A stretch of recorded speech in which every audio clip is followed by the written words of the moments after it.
So let's see. So this is right at about at my nose, okay? And come here, Milo. Can you come just pull this back and then let it go?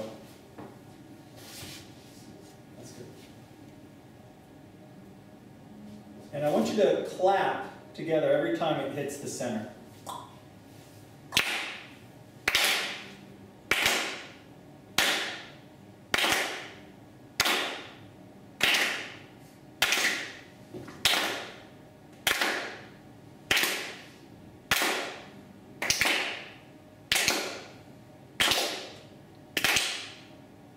So what can be difficult to perceive, because it's really not what you expect, is if you notice, that clap has been very steady, right? It's the same.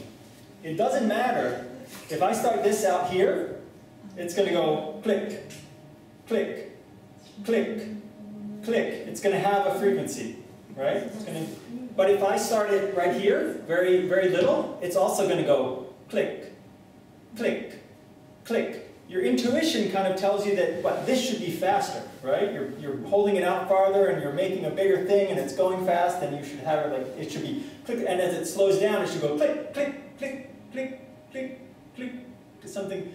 That's not what a pendulum is. A pendulum, the frequency that a pendulum moves at is purely determined by this distance, right? It's not about how far you pull it back or how much you let go or something like that, or even the weight that's on the end of it. It's the length of this system is what the resonance is. So this is a really clear example of a system that has a resonance, right? You literally can't make the pendulum move at anything other than its own resonant frequency. Right? It's impossible. You can't, there's no, I don't even know how you would think about doing it, because you pull it back and you let it go, and it just automatically, immediately resonates at this frequency. You can imagine if this were a much shorter pendulum and it were resonating much quicker, it would start to be a sound. So this is much shorter. Click, click, click, click, click, click, click, click, right? It's a lot faster.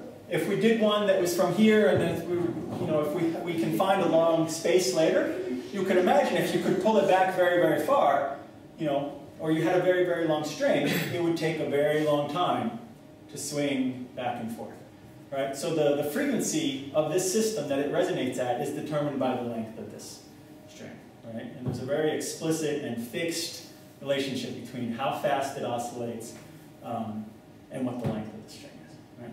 A really neat thing you can do with a pendulum, we'll look at a video of this, I guess, tomorrow now, is you can have lots of pendulums together that are all at slightly different rates, right? And you get these kind of beautiful relationships between things that are all oscillating at almost the same frequencies. You can kind of look down this line of pendula that are all okay, so that's a pendulum, and we'll play with some more with pendulums later.